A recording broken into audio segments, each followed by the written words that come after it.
Thank you, Speaker. Speaker, the Welland Hospital site of the Niagara Health System serves tens of thousands of families in my riding of Welland, some of whom are with us in the gallery here today.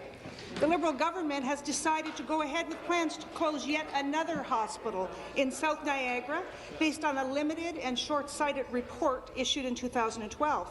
This was a decision, Speaker, that the Liberal government made without any consultation with families in my community. The so-called restructuring of the Niagara Health System will be one of the largest in Ontario's history, forcing the closure of 5 hospitals in my community and forcing the most vulnerable to travel almost an hour, in some cases more than an hour, to access emergency care. Will the minister explain to this House and to my friends who have joined me today why the Liberal government refuses to reverse this ill-informed and short-sighted decision? Thank you. Minister.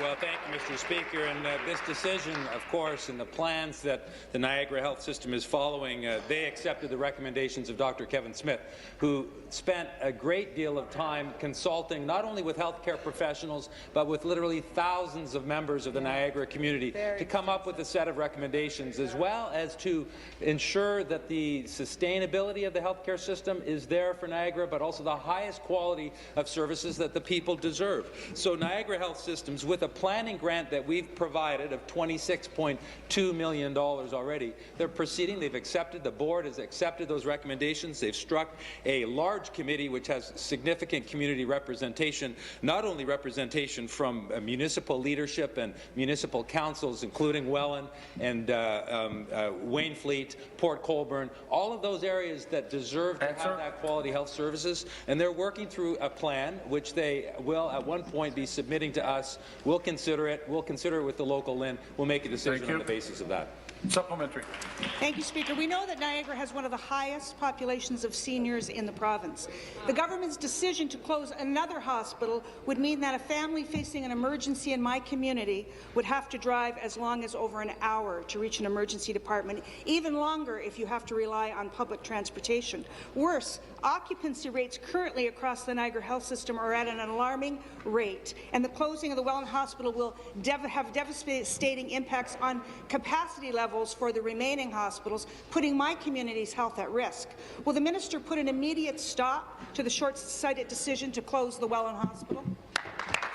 Minister.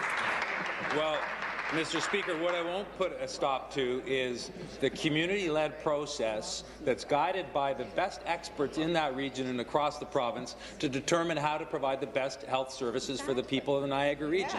In fact, I know that NHS did reveal what their plans are for the Welland location. I know the reaction from the local community. There was a lot of positive reaction to the proposals, including on issues like long-term care, increasing the number of beds, 2 new buildings which will provide significant numbers of services. But really, you know, and I know that the member from Welland knows this because she was part of a meeting that I had several weeks ago with the mayors from the regions to discuss specifically this issue, that this is a long process that is being undertaken in an appropriate fashion through the leadership of the NHS, but in close cooperation and consultation with everybody concerned, Mr. Speaker. Thank you.